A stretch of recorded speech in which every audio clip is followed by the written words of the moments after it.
Dobro večer, poštovani gledatelji. Putovanja posebnih dodataka svjetskim prostranstvima se nastavljaju.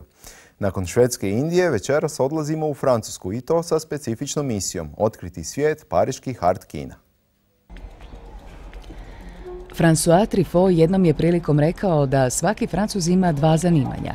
Jedno je njegov svakodnevni posao, a drugo je zanimanje filmskog kritičara. Ništa neobično, uzmete li u obzir da su samo u Parizu trenutno aktivna 302 kina s 1003 dvorane. U 2012. godini francuska kinomreža ukupno je imala oko 204.260.000 posjetitelja, što znači da je tijekom iste godine svaki stanovnik barem 3 puta otišao u kino. U francuskoj prijestolnici filmska ponuda uključuje multiplekse i komercijalni repertoar, ali i veliki broj nezavisnih, to je specijaliziranih i kvartovskih kina, koja uz aktualne naslove redovito puštaju i klasike svjetske kinematografije.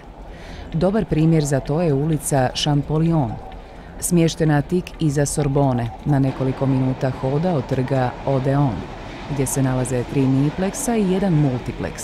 U nju su se smjestila čak 3 nezavisna kina, a svako ima po 2 dvorane. U Le Champeau i Filmoteci program se sastoji od kinotečnih naslova, dok je Reflet Médicis kvartovsko kino latinske četvrti koje kombinira i kinotečni i aktualni sadržaj. Le quartier latin a une histoire à Paris, en France, très spécifique que vous connaissez sans doute un petit peu. Lié au mouvement étudiant, à l'effervescence qui résonne encore aujourd'hui un peu des mouvements étudiants des années 60, mai 68, puisqu'on est juste à côté de la Sorbonne. Alors aujourd'hui, le quartier a changé, certaines librairies ont fermé, mais les salles de cinéma restent encore le témoignage de cette histoire parisienne-là. Et au-delà de cette trace du passé, les salles du quartier sont vraiment vivantes, avec un public et une fréquentation assez importante. Ici, on réalise à peu près 130 000 entrées par an, ce qui est bien, ce qui est même très bien. Il y a une réorganisation aussi des salles dans le quartier qui suivent, bizarrement, alors ça c'est une interprétation assez personnelle, mais peut-être la logique de concentration bizarrement des multiplexes, à savoir que rue Champollion, c'est une rue où il y a 3 cinémas différents sur 50 mètres avec en fait 7 écrans. Et les 3 cinémas de la rue, dont le Reflet Médicis, marchent très bien. On se rend compte que les cinémas un peu plus excentrés ont tendance à moins facilement trouver un public, et peut-être que là on a une conjonction aujourd'hui une conjonction en fait de pôles attractifs avec 3 salles et une programmation qui reste exigeante malgré tout, et un public que nous on s'efforce de renouveler sans cesse à travers la programmation, l'évolution de la programmation, sans courir après les goûts du public, mais en essayant d'être au plus près d'une ligne éditoriale qu'on veut exigeante, et en même temps il faut un cinéma sans spectateurs, voilà, il n'y a pas de raison d'être. Alors ici au Reflet Médicis on a une programmation assez variée qui présente à la fois des films nouveaux, de réalisateurs parfois inconnus pour qui ce sont des premiers films, de réalisateurs confirmés mais qui sont dans des travaux plus pas confidentiels mais plus exigeants. On connaît des réalisateurs qui alternent des gros projets, des projets plus légers à mettre en route mais plus exigeants. On a aussi à cœur de pour la formation justement aussi du jeune public, de présenter des œuvres à destination du jeune public ou des familles de façon un peu plus large, qui sont une autre proposition que Disney, Pixar, voilà, et les blockbusters américains qui ont par ailleurs leur qualité. Hein. L'un n'est pas exclusif de l'autre, on peut voir et ça et ça. Enfin, moi je sais qu'à titre personnel en tant que spectateur, je vais voir et James Bond et la programmation du Reflet Médicis, quelque chose qui m'est très proche, enfin dont je me sens très proche évidemment. 800 000 voilà, pour les 5 cinémas, 800 000 spectateurs annuels, les 5 cinémas. C'est beaucoup, est-ce que vous êtes satisfait avec ce numéro? Vous préférez en millions? Oui, c'est ça notre objectif. Voilà, tous les ans, effectivement, on a un objectif de toujours faire plus. Donc voilà, de gagner chaque année un maximum de spectateurs, un public qui se fidélise aussi, et aussi un autre public, ce qui n'est pas facile en fait à Paris, où effectivement il y a beaucoup de cinéma, beaucoup d'événements qui se passent. Et nous, en tant qu'indépendants, on est aussi amenés en fait à faire face à la concurrence qui est un peu rude face aux gros multiplex, etc. Donc en tant qu'indépendant, on est aussi amené à toujours vouloir avoir cette volonté d'animer, d'avoir cette dynamique tout au long de l'année pour voilà, valoriser notre travail en tant que salle ARES. Déjà, il y a une chaleur humaine aussi. Par exemple, vous ne voyez pas de borne automatique pour acheter un ticket. Nous, l'idée, c'est ça aussi, le cinéma de quartier, comme on dit en France, c'est d'avoir un agent d'accueil, un caissier, quelqu'un qui vous parle des films que l'on a actuellement, des événements, de proposer autre chose, de dire ben voilà, prochainement on aura ce festival, ce film, etc., des rencontres. Et voilà, il y a un rapport qui se crée en fait avec le spectateur et l'équipe qui est sur place et qui peut... Pariška kina ne bi mogla biti i raj za filmofile da ne postoje zakonski temelji kojima se regulira način na koji se novac raspoređuje unutar audiovizualnog sektora. I po tome je Francuska specifična u Europi i u svijetu. Voilà, puis en France, il y a quelque chose de très spécifique, c'est que quand vous achetez un ticket de cinéma, vous avez une partie du prix de votre billet de cinéma qui va à une sorte de pot commun, qui après est redistribué comment dire, entre tous les acteurs de la chaîne, quoi, du producteur, distributeur ou de l'exploitant de cinéma. Et si vous voulez, ce n'est pas l'argent qu'on va prendre aux impôts des uns et des autres, etc. Il y a un fonds commun, et plus on a de spectateurs, et plus on a le cinéma français, les exploitants, enfin les salles de cinéma peuvent bénéficier en fait de ces aides-là qui vont voilà, de travaux de rénovation, d'accompagnement de travaux de rénovation. Là, on a récemment eu des plans d'accompagnement pour l'installation du numérique, donc on n'aurait pas pu faire seul, sans cet apport financier. Et donc, en fait, tout est lié de l'investissement des pouvoirs publics, à la ligne éditoriale de programmation, à la recherche de nouveaux publics. Voilà, c'est un système qui a trouvé aujourd'hui, depuis longtemps, hein, qui est original, mais qui a une cohérence et une efficacité réelle. En France, le cinéma et l'État sont partenaires. Quel que soit le gouvernement politique, droite, gauche, ça n'a rien à voir. Le cinéma et l'État sont dans une relation de partenariat. C'est pourquoi? Parce que toute la réglementation du cinéma a été faite à la demande des pouvoirs publics et fonctionne sur l'idée que doivent contribuer au financement du cinéma tout ce qu'il y a autour du cinéma. Les télévisions publiques et privées participent au financement du cinéma.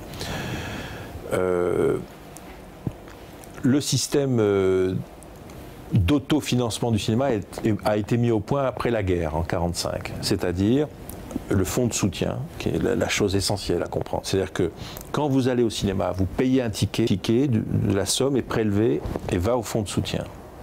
le fonds de soutien est alimenté par tous les films qui sortent, y compris les films américains.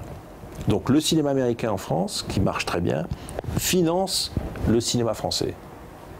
Ça, c'est la grande loi qui a été inventée en 1945, après-guerre, et qui est très importante, et qui n'est pas suivie en Europe, curieusement.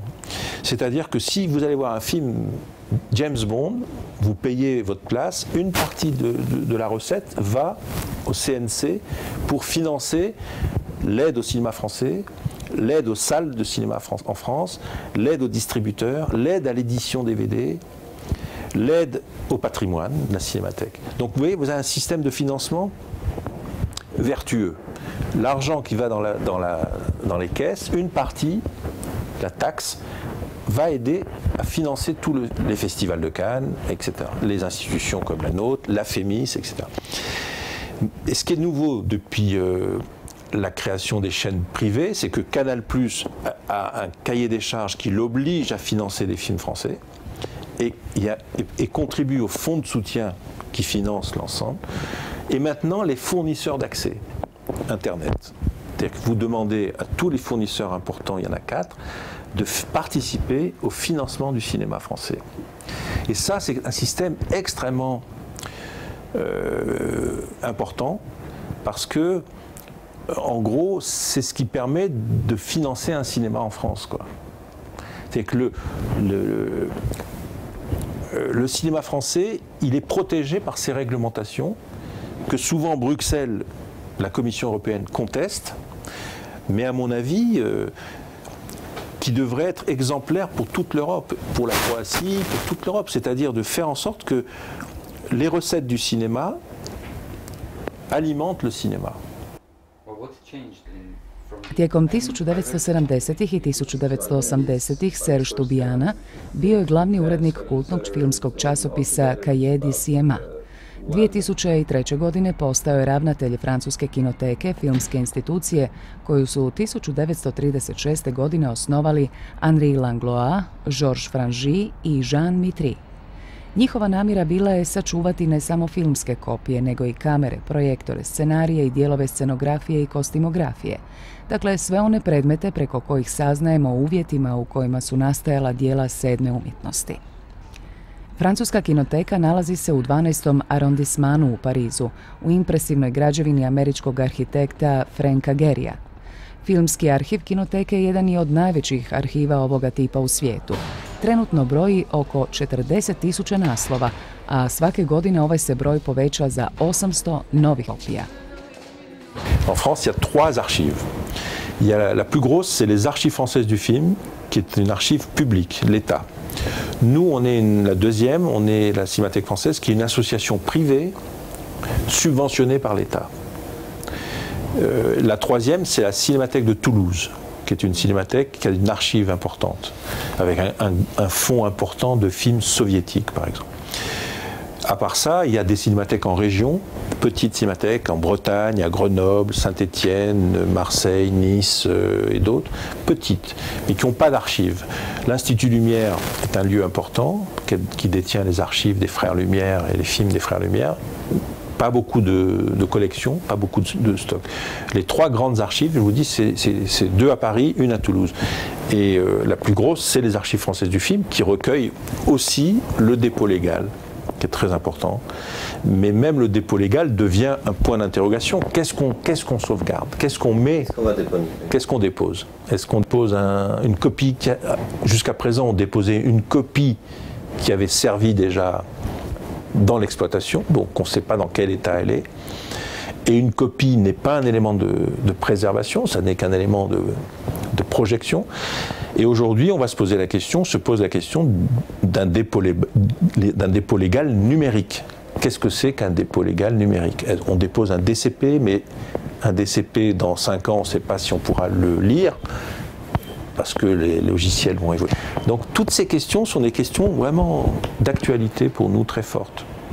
Et l'État est garant de cela. L'État est garant de cette réglementation. Et nous sommes une association privée, financée, subventionnée par l'État, à travers le CNC.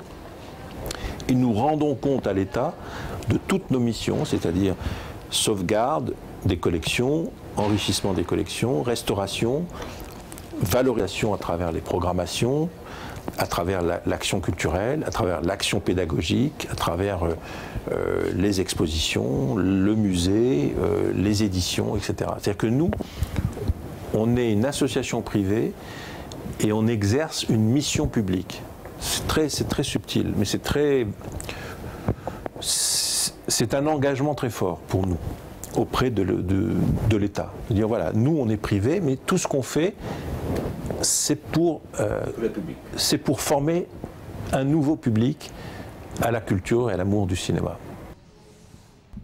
Jedan od najčešćih kamena spoticanja u kinotečnoj djelatnosti su distributerska i prikazivačka prava. Ipak suradnja između televizijskih i produkcijskih kuća i kinoteke može funkcionirati na obostranu korist. Moi, je suis partisan d'avoir les meilleures relations avec les grandes compagnies parce que je pense qu'aujourd'hui, on travaille en accord, en partenariat. Avant, une cinémathèque, on montrait les films sans demander l'autorisation. Aujourd'hui, moi, je suis pour demander l'autorisation, pour leur dire notre travail sert votre image, nous valorisons votre patrimoine. Avant, Pathé, Gaumont, Canal+, les trois grandes sociétés en France, ce sont des catalogues importants. Hein. Studio Canal a 5000 films, c'est énorme. Pathé a 1000 films, Gaumont a 600 films, souvent des films importants. Moi, je leur dis, on travaille avec vous. Si nous faisons des hommages à des cinéastes ou si nous montrons vos films, c'est une manière pour nous de dire à quel point votre patrimoine est intéressant. Et ils ont compris, ils sont d'accord. Ils nous autorisent. Avant, on faisait tout clandestinement. On montrait les films sans demander. On faisait de la contrebande. Aujourd'hui, on est obligé de travailler ensemble. Et ça, je trouve que c'est plutôt une chose positive.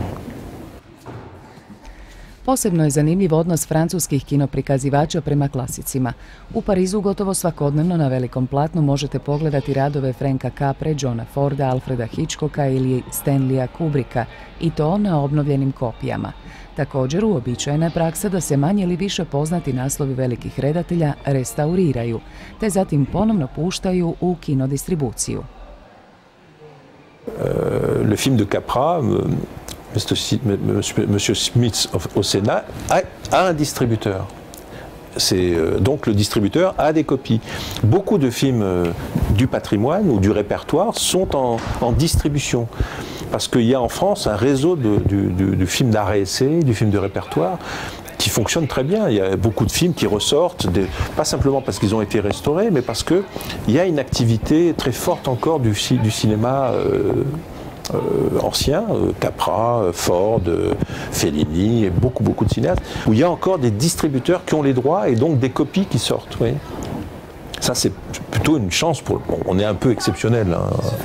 La France, c'est un pays où il y a encore cette passion du cinéma très forte, quoi, qui est une chance pour nous très, très importante. Parce que vous êtes jeune, mais Paris, c'est vraiment une ville cinéphile. Il y a toujours... Le quartier latin a été un quartier historique de la cinéphilie, des salles d'art et essai, des rééditions, etc. Des films américains, des films français, des films italiens, des films japonais. Bon. Aujourd'hui, moins qu'avant. Et surtout, comme vous savez, tous les mercredis, on sort 15 films à Paris. 15 films tous les mercredis. Donc les films se poussent, il y a des embouteillages, hop. La durée de vie d'un film sur un écran est très courte aujourd'hui. Mais à la Filmothèque, rue Champollion, etc., ils sortent ils font de la programmation, ils ont trouvé une façon de programmer très originale. Par exemple, ils montrent un film tous les jours pendant quelques séances, mais pas 5 séances. Et donc ça reste un peu plus longtemps. Mais il y a un public surtout, il y a un public très curieux. Et nous, on travaille très bien avec eux. C'est-à-dire que beaucoup maintenant de ces distributeurs se calent sur nos programmations à nous. Quand on fait Preminger, la copie restaurée Bonjour Tristesse, souvent on fait une soirée d'abord à la Cinémathèque et le film sort en salle après, ou en même temps. La Cinémathèque sert, on est partenaire, on est alliés, on a fait une alliance très forte avec les salles du quartier latin et d'art et essai, parce qu'ils ont compris que la Cinémathèque, d'abord elle fait événement, elle attire un public, elle communique bien, et surtout elle entraîne, elle crée un nouveau public pour aller voir les films dans les salles. On n'est pas opposés, au contraire, on est ensemble, on est solidaires. Et ça, c'est une chose très importante. Si on montre beaucoup de films de Preminger, ça donne envie au public d'aller les voir dans les salles. Parce que nous, on montre le film 2 fois, c'est tout. Chaque film passe 2 fois. Donc si vous ratez une séance, il vous reste une autre occasion, après, vous ne pouvez plus le voir. Donc, après, nous, on dit, bah, allez le voir dans telle salle. Voilà, on travaille en relais, vous voyez. Ono što se nalazi u filmskim arhivima ima izrazitu duhovnu vrijednost, tvrdi Tobijana. Ispravno arhiviranje filmskih materijala te njihovo predstavljanje novoj i zainteresiranoj publici spadaju među ključne zadaće arhiva. La mémoire, c'est une question formidable. Parce que ce n'est pas une question purement matérielle, physique, c'est une question intellectuelle, spirituelle. Mais il faut que chaque pays ait conscience qu'il faut garder des traces. Avec les questions techniques d'aujourd'hui, donc la numérisation des collections, c'est très important pour rendre accessible aux étudiants, aux chercheurs, aux historiens, aux journalistes, aux cinéastes. Donc nous, on a des trésors dans nos collections. Maintenant, on est passé à une phase de numérisation. Ce que j'ai envie de dire, c'est que c'est important que la Croatie se donne les moyens, à travers des institutions, des archives, des salles, des lieux, de garder la mémoire du cinéma croate. Et la mémoire du cinéma croate, c'est les films, les courts-métrages, mais c'est aussi les archives papier, les costumes, les appareils, les machines, les scénarios, les affiches, les photos. La mémoire, c'est une question que chaque État doit se poser. Et la Croatie, enfin, je suis très humble, très modeste en disant, la Croatie doit organiser sa mémoire du cinéma. Et pourquoi pas au-delà de la Croatie, les films qui sortent en Croatie, les films américains, les films suisses, français, italiens. C'est une question... Vous savez, moi je dis toujours, si on fait cette programmation sur la Croatie pour nous ici à la Cinémathèque, c'est pour mettre un drapeau sur un pays. S'il y a un cinéma en Croatie, ça veut dire que la Croatie existe. S'il n'y a pas de cinéma, le pays n'existe pas. Moi, je suis formé à ça dans ma tradition critique. S'il n'y a pas de film, c'est qu'il n'y a pas de pays. Il y a tellement de pays africains où il n'y a pas de cinéma. Mais qu'est-ce que c'est que ce truc? Pourquoi il n'y a pas de cinéma? Alors, il y a des problèmes, on sait, il y a des histoires techniques, économiques, mais en Europe, l'Europe est un continent où il y a du cinéma. Il y a une histoire du cinéma, même en Croatie, partout. Eh bien, si un pays veut exister, il faut qu'il y ait du cinéma. Et il faut que le pays puisse dire, voilà, j'ai l'histoire de je peux vous raconter l'histoire du cinéma dans mon pays. Et j'ai les preuves, les films, les objets, les cinéastes sont là. Il faut enregistrer cette mémoire, la garder et la partager avec le public. Ça, pour moi, c'est une grande mission pour moi. Kada je Henri Langlois nakon Drugog svjetskog rata počeo prikazivati dotad neviđene radove američkih filmaša, vjerojatno nije ni sanjao da će njegove projekcije formirati čitav jedan način razmišljanja o filmu. Pod projektorom Kinoteke razvila se teorija autora, specifičan pristup filmskoj povijesti koji je danas raširen među kritičarima i filmolozima, dok je francuski Novi val izazvao estetsku revoluciju u načinu na koji se filmovi snimaju. Danas je situacija drugačija. Filmovi su dostupniji nego ikad, a sve više gledatelja zajedničko iskustvo kina zamjenjuje puštanjem DVD-a u vlastitom dnevnom boravku. Je li to utjecalo na popularnost Kinoteke među gledateljima i filmašima? J'étais frappé quand on a fait une rétrospective Hitchcock en 2011. Hitchcock, en France, vous pouvez trouver tous les films en DVD. Il n'y a aucun film de Hitchcock qu'on ne peut pas acheter, voir à la maison. ça a fait un succès énorme. Pourquoi?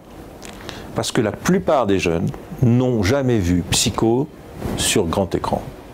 Ils n'ont jamais vu North by Northwest sur grand écran. Ils n'ont jamais eu ce sentiment d'avoir vu l'œuvre plus grand que sur le grand écran de la salle langloise. Et donc on a refusé du monde. On a fait la même chose avec Fellini en 2008 ou 2009, je ne sais plus. Ça a marché incroyable. Jamais les gens n'ont vu la Dolce Vita restaurée sur grand écran. C'est-à-dire que ce sentiment-là, qui est très fort dans la génération actuelle, qui est liée au DVD, à Internet, et qui a accès à tout, le sentiment quand même qu'une œuvre vient de plus loin et qu'elle se regardait, à mon époque, exclusivement sur grand écran, dans la salle de cinéma, et pas sur un écran d'ordinateur. Et ça, c'est quand même un témoignage très intéressant sur notre époque. C'est-à-dire qu'aujourd'hui, les gens qui aiment le cinéma, et les étudiants de cinéma aussi, ils savent bien que pour vraiment connaître très bien Bresson, Mizoguchi, Dreyer, Kurosawa, Ford et tous les grands, Hitchcock, bon, c'est mieux de voir les films une fois en grand. Parce que la force, l'impact, la beauté, la puissance de l'œuvre est quand même infiniment plus grande que quand on maîtrise le film chez soi, sur un petit écran ou même sur une télévision. Donc moi je suis très optimiste pour ça. Les cinémathèques ont un avenir magnifique devant elles. Avant, j'allais voir le film en projection. Je ne pouvais pas refaire le film en avant, en arrière. Il fallait écrire sur l'impression qu'on avait. Aujourd'hui, beaucoup de critiques de cinéma vont même plus en projection. On leur envoie un DVD. Moi, je trouve ça honteux. Parce qu'un DVD, ça m'est arrivé souvent de regarder un film en DVD à la maison et je me trompe. Je n'ai pas le bon regard. Je me trompe. Et quand je revois le film en salle, je vois autre chose. Quelque chose est plus fort que quand vous regardez un film. Donc je sais, je suis persuadé que nous sommes défaillants là-dessus, tous, Rosenbaum ou moi ou n'importe qui d'autre. Parce que notre vision des choses n'est pas la même quand nous regardons un film sur un écran de télévision et quand nous voyons dans une salle de cinéma. Il y a un effet différent. La force du film, quel que soit le film, est différente, elle est spécifique quand elle est projetée dans une salle. Avec du public, c'est encore mieux. Pour faire des films, je donne un exemple pour conclure. Michel Hazanavicius, quand un jour il me dit je vais faire un film muet. Et il me dit j'ai besoin de voir tous ces films à la Cinémathèque. Il a visionné beaucoup de films muets américains pour faire The Artist. Je ne savais pas pourquoi, mais lui avait une idée. Donc on a aussi servi à ça, à lui fournir des films pour qu'il visionne des films, pour lui s'inspirer comme artiste, comme cinéaste, pour faire son film. Donc vous voyez, le cinéma c'est quand même quelque chose de collectif. C'est pas, contrairement à ce qui se passe aujourd'hui, c'est pas simplement chacun pour soi, dans son plaisir personnel. Non, il y a quelque chose de l'ordre du collectif qui est très important. Et l'accès aux